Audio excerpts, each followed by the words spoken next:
Quando o povo questiona a vacina, quando não acredita na ciência, é uma coisa que dói na nossa alma, né? Da gente que faz ciência. Então, eu acho que tem que popularizar mais. Claro que, por exemplo, a genética popularizou muito.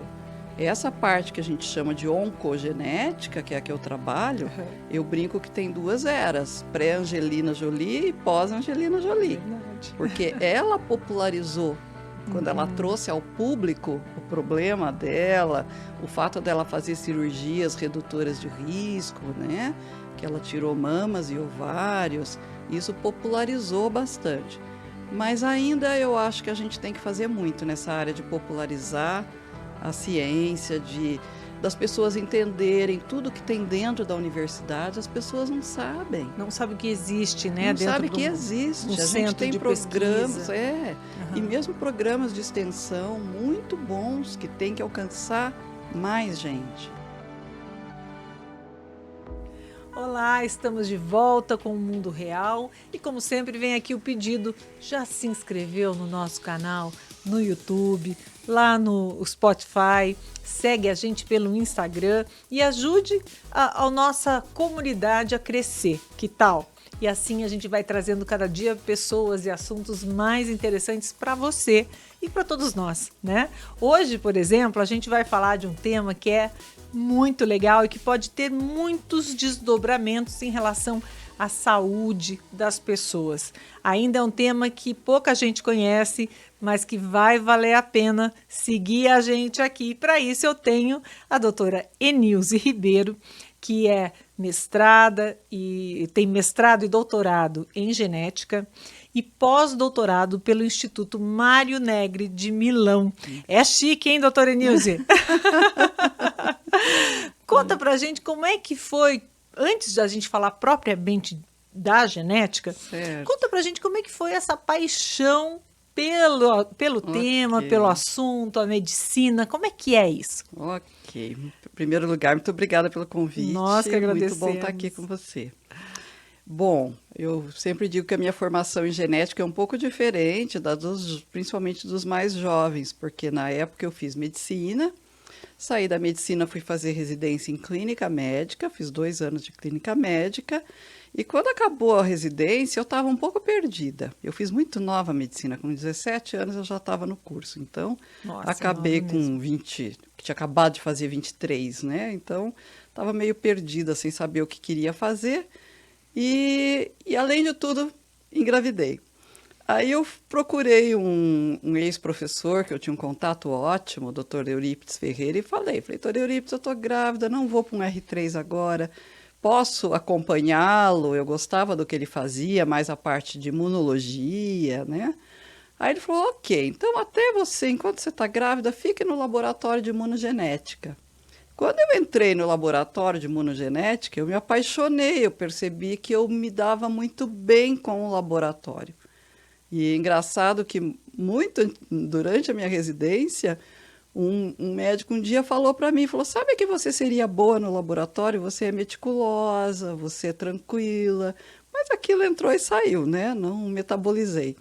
Mas realmente eu gostei do laboratório. E nessa época, a imunogenética fazia os exames para o transplante de medula óssea do HC. E eu estava lá como voluntária, querendo cavar um lugarzinho, né?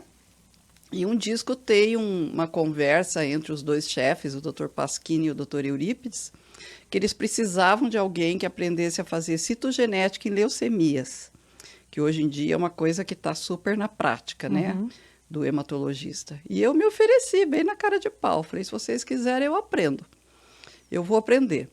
Aí eu fui para os Estados Unidos, no St. Jude Children's Research Hospital, que é um dos melhores hospitais assim, do mundo em câncer infantil, e que, por sorte, eu tinha um primo lá. Tenho, até hoje ele está lá. E não é o Dr. Raul? É o Dr. Raul Ribeiro. O Dr. Raul, que foi o idealizador da casa de acolhimento, né? Isso mesmo. De pacientes com câncer. Como diz, ele não fala nós somos primos, quando ele me apresenta, ele fala nós temos avós em comum. Que bacana. Então, eu fiquei lá no St. Jude e aprendi essa parte de citogenética. Então, eu estudava, né, traduzindo o que é citogenética, Eu estudava cromossomos em leucemia. E montamos o laboratório no HC, mas com isso eu percebi que eu não sabia genética. E sim. fui procurar o pessoal do departamento de genética para ter mais conhecimento. Acabei no mestrado, acabei fazendo concurso. O meu doutorado eu já fiz concursada. Isso também era outra característica da época. Hoje em dia ninguém faz um concurso desse sem o doutorado pronto, né? Uhum. E meu doutorado eu acabei fazendo lá, já professora. Que legal. Agora, antes de continuar nesse assunto da ciência, como é que foi mudar de país com filho pequeno, casamento? Ai, nem me fale. Né, até hoje me emociona falar, porque foi muito doído. Foi muito, nossa, acho que eu nunca chorei. Eu chorava todo dia, tinha minha Você foi horinha. sozinha? Fui sozinha, deixei um bebê de 8 meses Sim.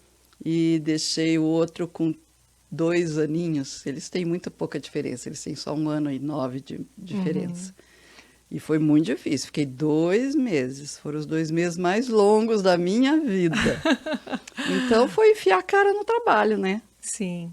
Tinha que fazer valer a pena aquele sofrimento de estar longe da família, né? Uma vez eu conversando com uma médica que trabalhou alguns anos nos Estados Unidos, ela e o marido, ela disse que eles gostam muito dos brasileiros porque eles são exatamente muito empenhados, né? Não tem aquela coisa, acabou o horário, vou embora, como os americanos. E que ficam lá estudando e são dedicados, é assim mesmo? Eu tinha assim, eu segui o horário, o Raul acabou me colocando para morar esses 2 meses com a minha chefe, com a chefe do laboratório de citogenética, que é uma argentina e casada com um indiano, foi uma experiência bacana. E ela tinha os horários mais loucos do mundo. Então, eu chegava tão cansada, que eu mal conseguia comer e ia dormir. Aí ela me acordava de madrugada.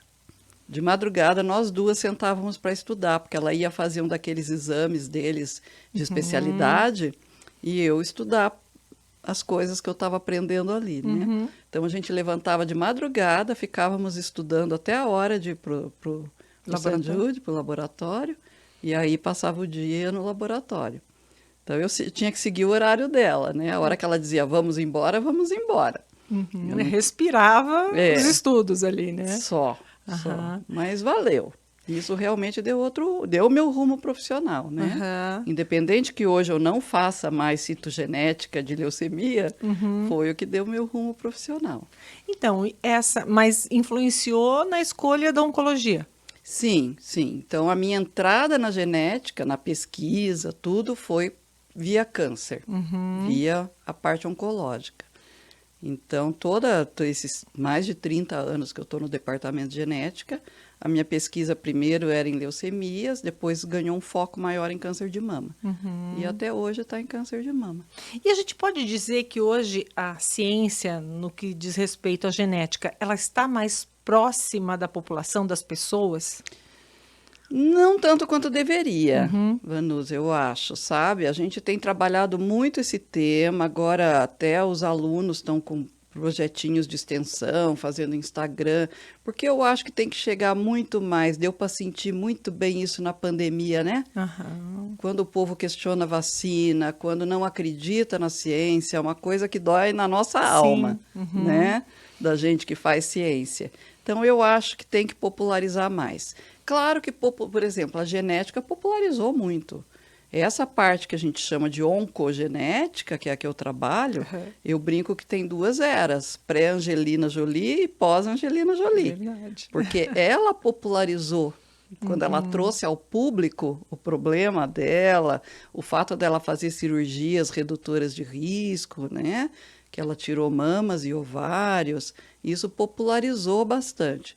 Mas ainda eu acho que a gente tem que fazer muito nessa área de popularizar a ciência, das pessoas entenderem tudo que tem dentro da universidade. As pessoas não sabem. Não sabem que existe, né? Não sabem que existe. A gente tem programas, e mesmo programas de extensão muito bons que tem que alcançar mais gente. Mas aí também a gente precisa fazer o meia-culpa, né? Falta um pouco também de saber comunicar. Do saber comunicar. Saber colocar na roda, né? Senão as pessoas, como é que as pessoas vão saber? Exatamente. A gente tem que se aproximar mais de vocês, Aham. que sabem comunicar. Ah, também.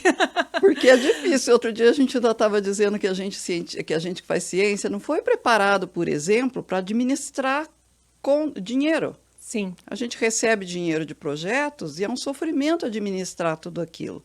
sim. Então a gente tem que lidar com muitas coisas, muitas demandas diferentes. Saber comunicar é uma delas, mas não é todo verdade. mundo que tem. Seria um dom, porque não houve aprendizado. Talvez devesse ter na grade do médico já, né? Primeiro o contato, a comunicação com o paciente, Sim. depois comunicação com o público, a É. comunicação do ponto de vista de fazer, preparar um projeto, porque não é fácil, né, doutora?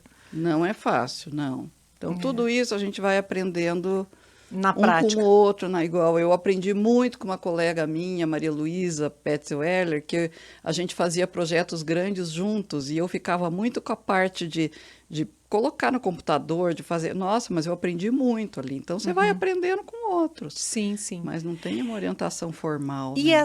essa proximidade em relação aos benefícios que a população pode ter ainda é uma coisa cara, né? Não temos aqui no Brasil, por exemplo, cobertura pelo SUS, de pesquisas genéticas e tal. Até porque as pessoas nem sabem, né, exatamente como elas podem se beneficiar. Eu queria que a senhora nos trouxesse isso. Como é que as pessoas podem se beneficiar desses estudos genéticos que existem hoje? São exames caros, etc. Em que casos? Todo mundo pode? Tem casos específicos? Como é que é? Bom, atualmente tem funcionado assim. O SUS, zero. O SUS não paga nada. Eu acho que pelo menos os 2 genes principais do câncer. A gente fala do câncer de mama, mas não é só mama, né? Que são BRCA1 e BRCA2. Então, BRCA1 aumenta muito o risco de câncer de mama e de ovário, um pouco menos de próstata e pâncreas. O BRCA2, mama, ovário, menos que o BRCA1. Mais mama masculina, que é um câncer raríssimo, bastante, aumenta muito o risco de câncer de próstata e também pâncreas. Então, a gente às vezes fala mama, parece que é só mama, Sim. né? Pelo menos esses 2 genes, eu acho que o SUS teria que ter a cobertura, Porque sabe? são os mais São comuns, os mais digamos. frequentes. Se você imaginar que, por exemplo, vamos falar de mama, 10% dos cânceres de mamas têm alguma mutação, uma variante patogênica, né, que aumenta o risco, mais ou menos 6 a 7 é por causa desses 2 genes. Puxa. Depois é subdividido num monte de outros genes com frequência mais baixa. Então, já ajudaria bastante. E a senhora falou de câncer de próstata e de mama aí a partir dos BRs, Dos né? mesmos genes, exatamente. Então, como é que uma família deve se preocupar? Por exemplo, se o pai teve câncer de próstata, os meninos têm que se preocupar só em ter câncer de próstata? Ou se a mãe teve câncer de mama, também tem que se preocupar ali e vice-versa? Não por causa desse conjunto. Não existe um gene e um câncer. Tá. Sempre um gene abre um leque de vários tumores. Então, nós que trabalhamos com isso, vou falar em oncogeneticista, Sim. né? Nós oncogeneticistas, a gente tem que conhecer esse leque. Porque se você chega para mim e conta uma história, meu pai teve próstata, mas meu avô tinha tido pâncreas, já juntei as coisas. Então, o que parece para o leigo coisas diferentes, então não tem nada a ver, para nós já conta uma história. E conhecer essa história é importante também, né? Sim, sim. A história familiar é sempre importante. A história familiar é 90% do caminho andado. É a partir disso que vai ser feita a solicitação de um teste genético? Isso. A partir, você tem uma primeira consulta, digamos, né? Em que o geneticista vai pegar seu histórico familiar. A partir do histórico familiar, a gente vai aconselhar o teste adequado. Tem vários... Hoje em dia, nós só trabalhamos com painéis, por exemplo. Não se pede mais um BRCA1 isolado, porque a gente foi aprendendo que, por exemplo, os tumores de mama, eu falei, são mais frequentes nesses 2 genes, mas não é exclusividade. Sim. Então, a gente trabalha com painéis de genes. Então, um painel pelo menos de 25 genes. E aí a gente vai indicar. Tem painéis mais abertos, mas tem painéis mais específicos. Por exemplo, tem painel para câncer de próstata. Esses genes vão estar lá dentro. Mas também vão ter outros genes que aparecem numa frequência muito menor e que, se de repente você pede um outro painel, você pode ter perdido essa informação. E muda o tratamento?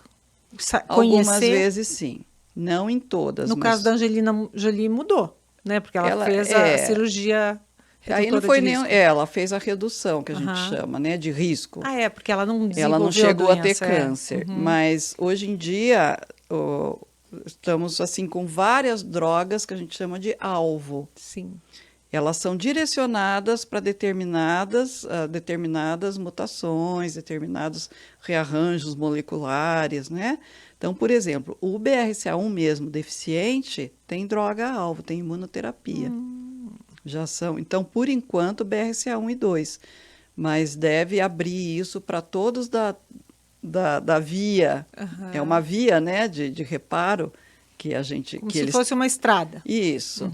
Então, quando o DNA é lesado, esses genes são importantes para codificar aquelas proteínas que vão até o local da lesão e reparam, consertam o DNA. Por isso que a gente não tem câncer desde que nasce. Entendi. Porque a gente repara o DNA. E essas pessoas perdem a capacidade de reparar o DNA. Então, já existem drogas que vão atuar em cima daquela via de sinalização. Então, é Então bem não bacana seria até isso. mais barato, digamos assim, em Com alguns casos, certeza. para o governo, para o SUS, enfim?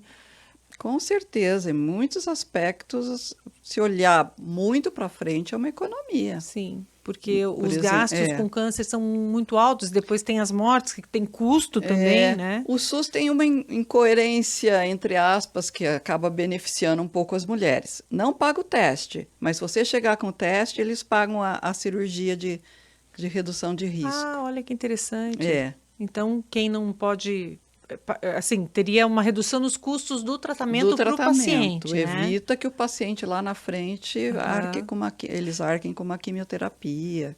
Já os planos de saúde, eles fazem exigências para provar. Isso. Os planos de saúde têm critérios bem específicos. Então, por exemplo, vamos falar do nosso ANS, né? Se você comparar os critérios da ANS com os guidelines, com os protocolos internacionais, eles endureceram bastante. É. Por exemplo, por um protocolo internacional, eu posso pedir um teste para qualquer mulher abaixo de 35 anos. A ANS jogou para 45. Então, são 10 anos, é uma coisa... E é uma incoerência, porque o número de mulheres jovens vem aumentando, como no caso do câncer de mama, né? Então, você respeitando os critérios, você consegue o exame. Consegue o exame, as mulheres conseguem a cirurgia, conseguem tratamento, aí funciona bem. Tá. Então, quem tem plano de saúde tem uma boa cobertura. Agora, esses exames todos não são importantes só para a oncologia, né, doutora? Tem exame até para saber o sexo do bebê mais cedo? Bom, hoje a genética se espalhou, né? Uhum. Tem exame genético até para você saber a tua ancestralidade. E isso, tem países que é mais popular, é mais comum de se ver o uso desses testes?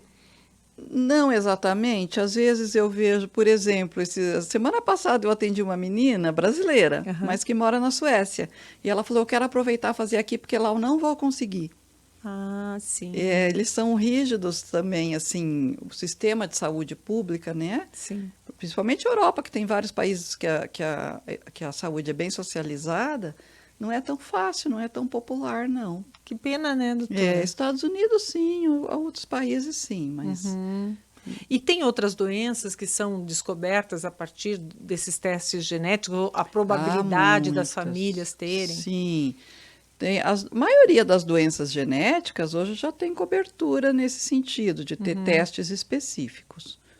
Nossa, grande maioria. E, assim, as mais comuns, quais seriam? Que as pessoas nem sabem que são doenças genéticas? Por exemplo, tem uma doença que não necessariamente a pessoa vai desenvolver câncer, que chama neurofibromatose. E que as pessoas podem ter só manchinhas café com leite no corpo, como podem ter vários tumores benignos na pele e um dia podem desenvolver um tumor maligno, seja ele de mama ou de bainha de nervos e tal. É uma doença que existe, esse estudo, se vocês, né, se um médico atento percebe aquelas manchas café com leite, ele já pode pedir esse teste, só para olhar se existe alguma mutação nesse gene. Ai, meu Deus, eu tenho mancha café com leite. Já fiquei. Não é qualquer uma, é no mínimo 6 Então e de um tamanho considerável. Você não quer assustar também aqui os seus ouvintes. Não, Agora, voltando à questão do câncer, né? Não são todos os tumores que são genéticos, né, doutora? A gente já falou aqui, mas isso sempre gera muita dúvida. Como é que é isso exatamente? Corrigindo um pouquinho, assim, não são a minoria, só de 5 a 10%, né? São hereditários. Tá? Genético, no fundo, todos são. Então, como é que é essa diferença entre o hereditário e o genético? Então, por que a gente diz que o câncer acaba sendo uma doença genética em todos? Porque dependem de mutações, né? Mutações que alterem aquelas proteínas que vão trabalhar nesse cuidado que o nosso organismo tem que ter com o nosso DNA. Certo? Com o nosso ciclo celular, principalmente. Quando a gente fala em câncer, você está falando em célula proliferando loucamente. Quem controla isso? É aquele ciclo celular lá do ginásio, né? G1, S, G2, mitose, aquilo lá que controla tudo. Então, as proteínas que controlam o ciclo são as proteínas que vão controlar ter ou não ter câncer, né? Falando assim de uma forma bem simples. E então, todos os cânceres têm uma base genética. Eu vou te dar outro exemplo. Nós duas fumamos. Você metaboliza super bem e excreta rapidinho os metabólitos nocivos do cigarro. Eu não, eu sou uma metabolizadora lenta. Aquilo vai ficar ali lesando o meu DNA. E eu posso desenvolver câncer de pulmão, de bexiga, de boca, por onde o cigarro de mama, né? de mama. O cigarro é responsável por uma grande gama, né, de tumores. Isso de como você metaboliza e como eu metabolizo, nós herdamos, é genético. Eu dei exemplo do cigarro, agora pensa em todos os carcinógenos que nós estamos expostos. Sim. Então é um balanço, é um jogo. Quem vai ter mais predisposição ou menos predisposição. Isso a gente ainda não consegue medir em teste. Esperamos que chegue. Na Europa já estão usando, tem um teste que chama score de risco poligênico. Eu espero ainda conseguir trabalhar com isso na minha prática, porque vai ser muito legal. Juntar o que a gente chama de multifatorial com o que a gente chama de monogênico, que seria o dependente de um único gene. Aí nós chegamos no hereditário. O hereditário, existe uma mudança de base no DNA, que a gente chama de mutação ou variante, que altera a função da proteína lá na frente. E isso eu herdo e isso é passado de pai para filho, né? É muito raro, com exceção até desse exemplo da neurofibromatose que eu te dei, é muito raro que seja uma mutação nova que surgiu na pessoa. Na grande maioria das vezes é herdado. E isso tem, assim, públicos específicos? Por exemplo, pessoas nascidas em tal parte do mundo têm mais predisposição do que outras? Existe. Existe para os dois lados, tanto para o hereditário quanto para o, vamos chamar de esporádico, o que não é hereditário. No hereditário, existem os grupos fechados, de população fechada. Por exemplo, os judeus. Tem até nos laboratórios chamado um painelzinho, que diz painel judaico. Eles têm muitas doenças recessivas. Doença recessiva é quando o indivíduo tem que herdar um alelo da mãe e um do pai e junta no filho. Pai não tem doença, mãe não tem doença. É aquilo que eles falam, pula geração. É porque é doença recessiva. Sim. E como é muito baixa a frequência da população, você se casar com uma pessoa ao acaso é muito raro acontecer. Você vai olhar a frequência das doenças genéticas, é 1 para 20 mil, 1 para 40 mil. As doenças são raras. No conjunto, não. Mas isoladamente, elas são raras. Mas você pega grupos que casam entre si, aí você começa a ter muita consanguinidade e aumenta a frequência desses alelos, Sim. desses genes. E aí você vê muita doença genética. Isso também poderia se dizer em relação a mulheres negras, por exemplo, que têm mais predisposição a algumas doenças, como câncer de mama, por exemplo, né? Elas também estão num grupo se eu não me engano, de mais incidência, né? Elas não têm mais incidência, mas quando elas têm Ah, é o mais tipo grave. mais Mas aí é social, né? Não é por... Eu não, acho... é o subtipo, eu não sei, é assim, o social é o diagnóstico tardio, Sei. mas o subtipo que elas têm Ele é... costuma ser o mais agressivo, Ah, entendi. entendeu? Aham. Agora, o diagnóstico tardio, sim, então isso acaba impactando em mortalidade, é óbvio, né? E se os estudos genéticos fossem mais frequentes, será que a gente teria como chegar mais cedo em relação aos Com diagnósticos? certeza, eu acho que os grupos minoritários, o grupo de mulheres pretas não é minoritário, mas os estudos são. A gente usa muito hoje em dia bancos de dados genéticos, né, enormes, e as populações negras são subrepresentadas. Nós também, latinos, somos da América Latina, América do Sul, somos um pouco É porque fica subrepresentados. concentrado Europa, Estados Unidos, Canadá Exatamente. ali, né? Então, com certeza, isso é bem discutido na literatura. Tem que aumentar, tem que democratizar a pesquisa. Todo mundo tem que estar lá. Então, isso implica nessa história toda. Por exemplo, se a gente começar a estudar muito esses grupos, quem sabe não aparece genes novos até para o câncer que a gente ainda não está colocando nos painéis. E quando estuda, essa população escapa da gente. E isso deveria ter um movimento daí das grandes potências, porque, na verdade, todo mundo hoje migra para todo lugar, né? Migra, Sim. né? Então tem população de todo lugar do mundo e em todos os lugares do mundo. Ou seja, acaba virando mais um número dentro daquela população. Então, Sim, eu acho que só eles, com o porque tudo passar do acaba, tempo vai não transmitindo, é? né? Claro que a gente está falando de muito tempo, mas é o que a gente chama em genética de efeito fundador. Chega alguém com uma mutação ali e com o passar do tempo aquela frequência vai Aumentando. aumentando ali. É. Um exemplo muito claro a gente tem aqui no sul do Brasil, que é uma mutação, não sei se você já ouviu falar do estudo do TP53, o Raul atuou muito Ah, nisso. é? É. É digestivo? Do aparelho Não, digestivo? não. Não? O TP53 causa uma síndrome chamada de Li-Fraumeni, Ah, que é uma síndrome de Li-Fraumeni. isso, que é uma síndrome bem, assim, vários tipos de câncer. Sim. E lá no Hospital de Clínicas, eles notaram que aqui no Brasil, aqui no Hospital de Clínicas, nosso, aqui de Sim. Curitiba, era a maior frequência de câncer de suprarrenal em criança. E estudando isso, eles chegaram numa variante ainda não descrita, num gene já muito estudado, mas uma variante nunca descrita, Que estava que aqui, estava aqui. presente. Alguém trouxe para nós. Olha só. Li-Fraumeni, a pessoa começa a ter vários tipos diferentes de câncer. É mais ou menos Isso, isso, né? é suprarrenal na infância, também tem tumores cerebrais na infância, tanto que é a única exceção assim que a gente testa a criança, né? Que, em geral, esses BRCAs a gente não testa Sim. antes de 18 anos. Depois, no adulto, o mais frequente é mama, mas pode ter sarcoma. Sarcoma é tumor de músculo, osso. Músculo e osso, né? Então, pode aparecer em qualquer parte do corpo. Então, Eu conheci uma moça que ela teve câncer de mama e depois de muitos anos teve recidiva. Nessa recidiva, ela descobriu que ela tem a mutação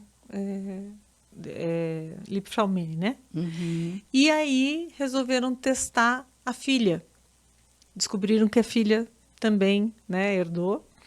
E a filha, em seguida, teve o diagnóstico de câncer de mama também. Mas o importante é que agora elas sabem que elas precisam monitorar, né? sim, tem que monitorar dos pés à cabeça. Sim, é uma síndrome mais complexa, É né? mais Porque complexo. são muitos tipos diferentes de E cuidados. essa nossa aqui, chamar de nossa, né? Ela nem sempre traz um quadro tão grave. Ela parece ser assim mais boazinha, digamos, né? Mas tem famílias tipicamente Li-Fraumeni que tem essa essa variante e outras que mal aparecem em casos de câncer. Sim. Então, ela é bem estudada por isso também. O que mais precisa, além dessa variante, para desencadear esse quadro isso na precisaria família? continuar estudando. Isso. E tudo depende de dinheiro, né, doutora? Tudo depende de dinheiro. Como é que a senhora vê a ciência e as verbas? Nós tivemos aí um período complicado, né? Muito Como é que a senhora vê complicado. hoje, como nós estamos nesse momento em relação à ciência? O Brasil tem uma ilha chamada São Paulo.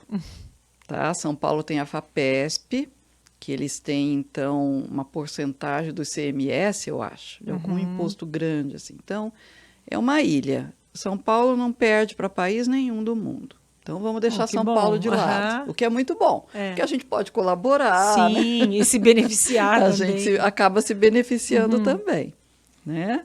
Mas os outros estados têm suas fundações. Cada estado tem a sua. Tem melhores, tem piores, né? Então, a de Minas é boa, do Rio de Janeiro também.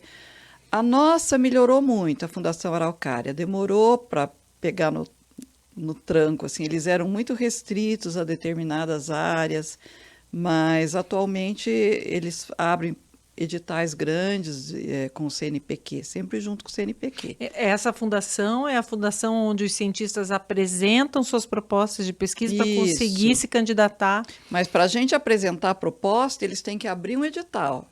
Então, a gente vive olhando o CNPq, a Fundação Araucária, abrir um edital. Por exemplo, a Fundação Araucária abriu um edital agora muito interessante para mulheres cientistas que já tiveram câncer de mama. Olha! Eles chamaram de outubro rosa, né? Então, na hora que eu comecei a ler, eu achei que eram mulheres que trabalhavam com câncer de mama. Sim. E fui toda feliz. Vou ter um edital para pedir dinheiro. Mas aí é para mulheres que tiveram o câncer. Eu não vou poder pedir, mas achei muito interessante. Muito legal. Acho interessante, assim, do ponto de vista como paciente, né? Que o olhar é um olhar, talvez, um pouco mais... Não diria mais sensível, porque não é o caso. Eu acho que quem trabalha com oncologia, em geral, ele tem essa sensibilidade. Mas é um olhar de saber exatamente com o que se passa ali, né? Não só do ponto de vista físico, orgânico, mas também psicológico, né? Sim, sem dúvida. Sem dúvida. Tem que trabalhar muito. Eu acho uma área que se tem que trabalhar com muita delicadeza, sabe? O jeito de conversar. Igual cada vez que eu tenho um exame alterado, que eu tenho que dizer aquilo para a paciente, eu acho que você tem que sempre ponderar muito o que você está falando. A preocupação, principalmente ali no consultório, é muita mama, né? Acho que praticamente 90% do que eu faço atualmente acaba sendo câncer de mama. Então, são mais mulheres e a maior preocupação realmente sempre são os filhos. Então, tem mãe que fica numa ansiedade querendo fazer testes. É difícil você convencer de que você não vai fazer nada, você só vai criar uma carga enquanto aquela criança está crescendo. Né? A gente só vai começar a cuidar muito mais para frente. Mas existe essa ansiedade, assim. E essa... Até que ponto, digamos assim, ou melhor, a partir de quando, de que momento é necessário que aquela mulher pense em fazer um teste genético ou seja encaminhada para isso? Certo. Como que, da onde surgem essas dúvidas, além daquela... Porque tem mulheres que não sabem o que aconteceu com o avô, com a avó, não tiveram essa relação com a família. Pois é, quando se tem um histórico familiar, é daí que se parte, né? Então, se tem mãe, tias, avó, às vezes mais de uma geração, por exemplo, minha avó e minha mãe tiveram câncer. Como eu disse antes, não precisa ser de mama, Sim. Né? Podem ser, o meu avô teve próstata, por exemplo. Sim. A gente tem que montar esse histórico. Vamos supor uma mulher que não saiba nada. E, em geral, ela vai chegar com câncer. E a gente vai descobrir ali, né? Porque não existe essa testagem universal, digamos. Ainda é um pouco restrito, né? E, em geral, a gente vai descobrir na hora que ela tiver um tumor. E a partir dali tem A partir outras... dali, abre para a família. Aham. Mas tem que ter alguns critérios para decidir testar a família ou não? Não, não. A família, desde que você encontra uma variante patogênica nessa família, a gente passa a pedir, é como eu falo para meus pacientes, é como se agora eu tenho o endereço e o CEP. Aham. A gente só vai ver sim ou não. Ah, Então, é o que a sim. gente chama de pesquisa de mutação específica. Então, a gente abre para toda a família, para quem quiser testar. Ah, tá. E assim, o paciente testando, ele já vai definir, é isso que a senhora está me dizendo agora. Testando e descobrindo que O tem pontinho ali. Aham, aí é que abre para o restante da família. Isso. Tá. E conhecer, eu vou voltar nisso, conhecer isso pode dar mais qualidade de vida, pode evitar a doença em algumas situações? Com certeza. Pode evitar, Uhum. no caso das pessoas. Uma coisa também para a gente deixar claro: essa história que a gente fala de redução de risco, que seria tirar as mamas, Aham. não é para todos os genes, não é para todas as mutações que a gente vê. Tá. É restrito a 4 ou 5 genes. Por quê? Porque o risco é alto demais. Ou a mulher toma essa decisão, ou ela vai fazer exame cada 6 meses, sabendo que pode aparecer e a gente vai ter um diagnóstico bem precoce e vai tratá-la. Uhum. Tem muitos trabalhos que mostram que muda a incidência de câncer, tem uma maior incidência, mas não altera a mortalidade. Por quê? O câncer de mama hoje é muito bem tratado. Sim, ele é muito pesquisado, e aí o resultado positivo, né? Exatamente. A vida, a sobrevivência Então, é grande. ela não vai morrer daquilo, mas vai ter que passar por um processo. Aí é muito individual. Ela pode dizer, eu não vou fazer cirurgia, eu vou bancar esse cada 6 meses, né?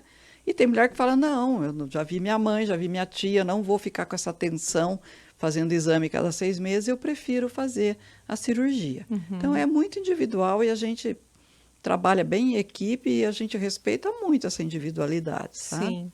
E doutora, mesmo tirando a glândula mamária, pode Resta um ainda pouquinho. ter, né? Não é que elimina 100%, diminui o risco, porém não é nunca mais você vai ter nada. Não, existe a possibilidade ainda assim, né? Existe, infelizmente sim, porque quando você tira a glândula mamária, muitas vezes sobram células grudadinhas em músculo, em osso, não é uma cápsulazinha Você não que faz uma limpeza assim, 100%. que o médico vai lá e consegue, né? Aham. Então, às vezes acontece. A gente coloca um risco de até 5%, tá? Tanto para mama quanto para ovário. Diferente de uma jovem com BRCA1, que quando você calcula o risco vai dar acima de 70%. Nossa. Claro que esse 70% é lá aos 80 anos, mas o risco é muito alto. Sim. Então, é esse o Diminuir, jogo, claro. diminuir para menos de 5%, até 5%. E no caso dos homens, o que fazer, por exemplo, no câncer de próstata, né?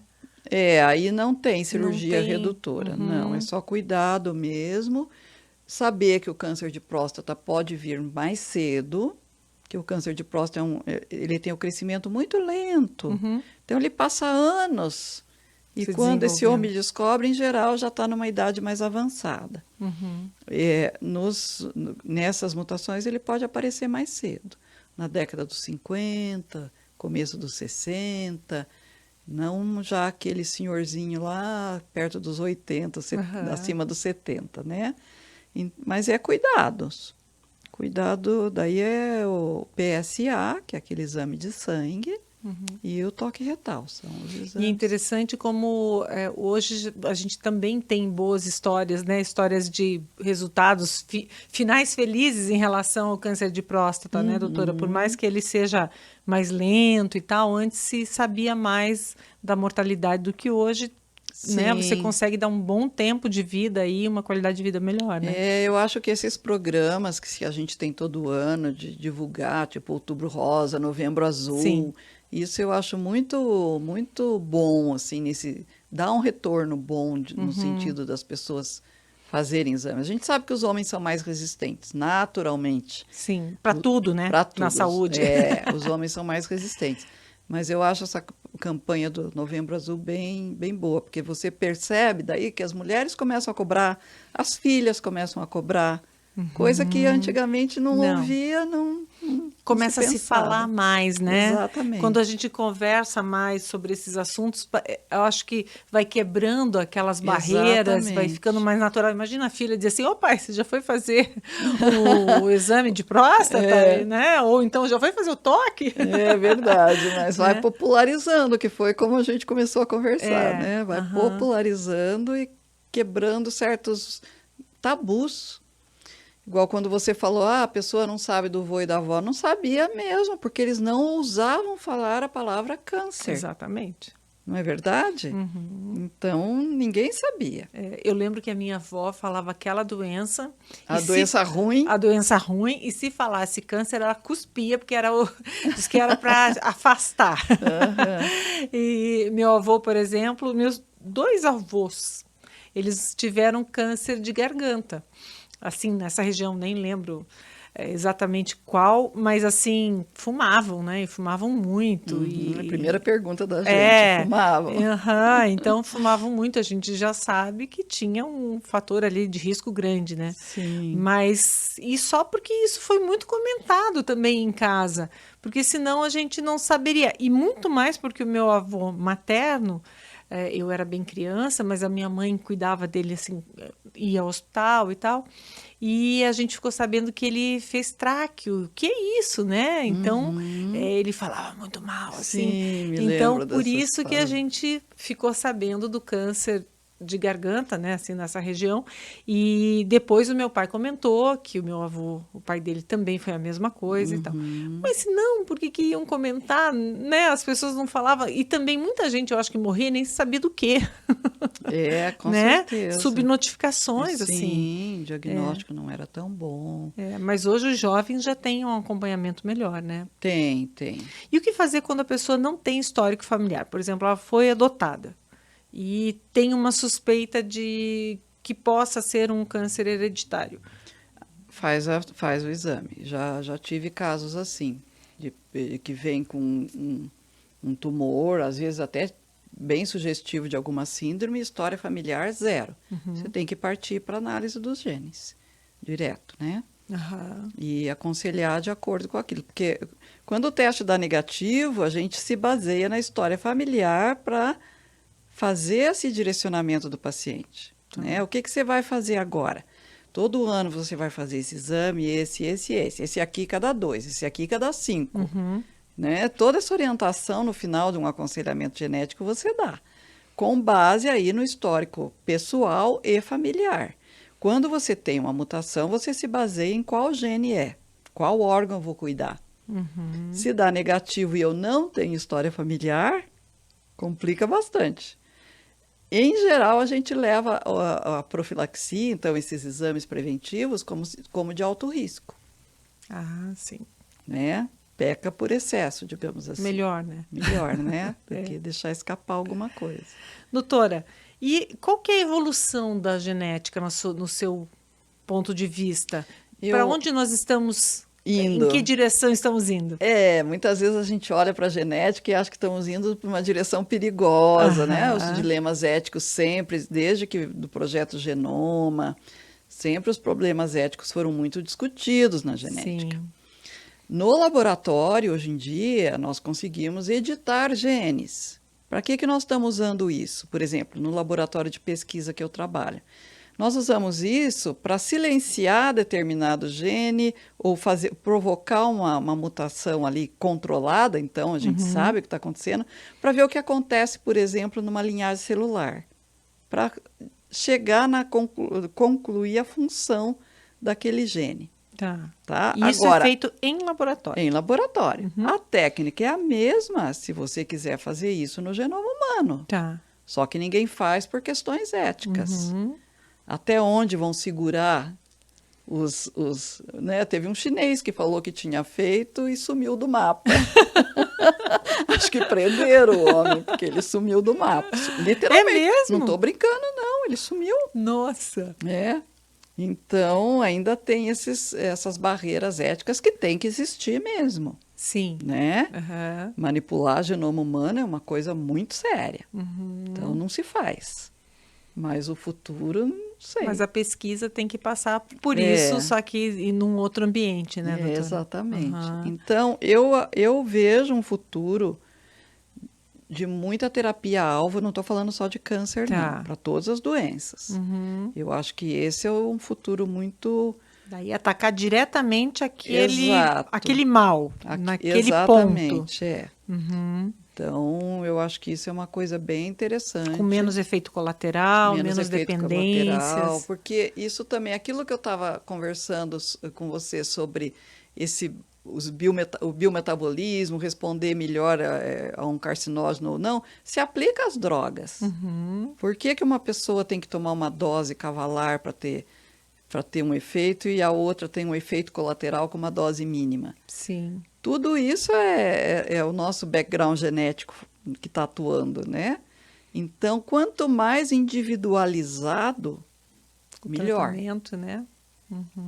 Mais melhor, mas tem a contrapartida do custo. Diagnóstico individualizado e E tratamento, tratamento individualizado. individualizado. E Esse é o custo futuro. maior hoje, né? Hoje, Porque não se olha para frente, né, doutora? É. Porque se a gente olhasse para frente, pensaria, vai custar mais agora, mas eu vou garantir menos Isso. despesas com esse paciente no futuro. Mas você definiu bem, é bem isso. Diagnóstico e tratamento individualizados. Esse eu acho que a genética está contribuindo muito para isso. Muito mesmo. Então vai chegar um dia que a gente vai ao médico, ele vai pedir alguns exames e vai dizer assim, você tem uma, nem vai dar o nome da doença.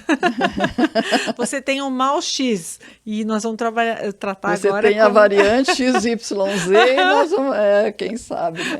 Mas acho que é por aí. Tomara, né, doutora? É uma coisa que caiu muito custos. Os testes caíram muito de custo. Hoje a gente ainda fala que é um exame caro, mas não se compara com antigamente. Não, se pensar só o teste de paternidade, é um teste genético, não é? É um teste genético. Hoje é muito mais popular. Muito mais popular. É. Isso é bacana a gente ver como populariza, né?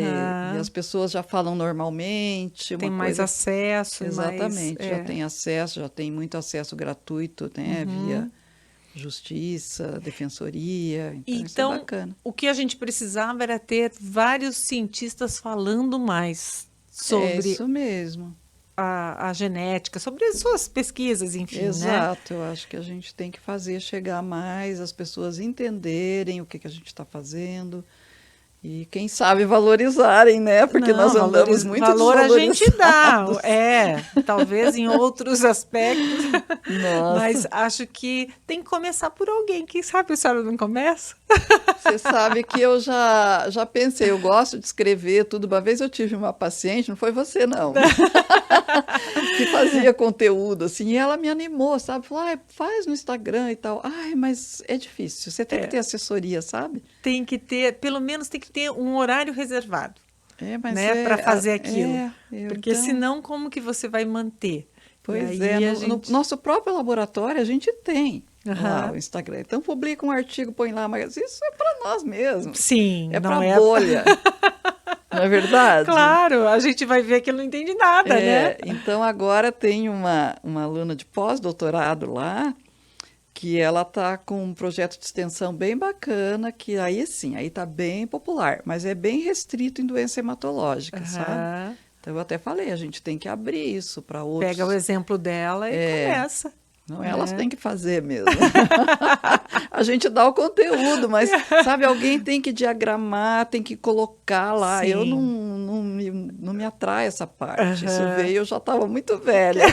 Imagina. Tem que pegar esses jovens. Nós tivemos aqui uma senhora de 84 anos que na pandemia começou a fazer live no Instagram.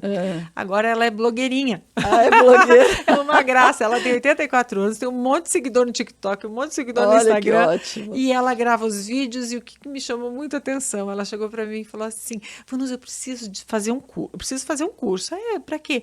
Não, porque meus vídeos já notei que a luz não fica igual do outro. Eu queria fazer uma coisa mais bonita, assim, que fosse, né, homogênea, uma luz legal para tudo. Eu falei assim, gente, que exemplo! Ela, aos 84 anos, quer fazer um curso para aprender a fazer a iluminação dos Muito próprios bacana. vídeos que ela publica na internet, onde muita gente acha que é, né, um mundo assim completamente desconhecido. Vocês que lidam aí com coisas muito mais difíceis, tem Não, que mas se eu acho que o inspirar. ideal, assim, meu sonho de consumo. Você fala assim para mim, Nilze, eu queria fazer uma coisa sobre isso. Aham. Então me escreve alguma coisa, me dá o suporte, Ah, entendeu? entendi. Isso eu gostaria. Agora, eu ficar lá fazendo, sabe? Já não acha tão Já bom, não né? acho Tem que tão ter bom. também, É tem que jeito, né? gostar, Tem que gostar, tem que é. querer. Doutora Nilce, muito, muito obrigada. Foi um prazer. Esse Eu que assunto, eu agradeço. acho que é assim, realmente precisa ser mais falado. A gente precisa entender o que está sendo feito, porque vem a nos beneficiar em algum momento. Pode não ser agora, mas em algum momento sim. Talvez muita gente nem sabia até assistir a gente aqui, espero que bastante gente assista, que, por exemplo, o plano de saúde cobre um painel É genético. verdade. Né? Então, e que, quem sabe, daqui a pouco, de tanta pressão, olha, eu também quero, não chegue no SUS. Ah, né? existe uma luta grande Então, já, uma e pressão. A gente precisa fazer essa pressão e Sem eu acho dúvida. que mostrando, né, doutora? Não, eu que agradeço, eu também gosto muito assim de trazer, né, dentro desse tema da popularização. Aham. Foi muito gostoso, nem até esqueci que eu estava aqui sendo Tá vendo? filmada e gravada. Foi um Essa papo aqui. Essa é a vantagem desse ambiente meio de rádio, né? É Que o podcast verdade. cria. A gente fica muito mais à Fica vontade. mais à vontade. Não tem aquela coisa assim de, estou sendo filmada e tal. É Até muito bom esqueci, mesmo. Vanusa. Muito bom. Obrigada Eu que pelo agradeço convite. demais. Muito obrigada. E até uma próxima. Quem sabe a gente vem com novidades. Isso, até Né? uma próxima. Muito obrigada. Obrigada, pessoal. Tchau, tchau.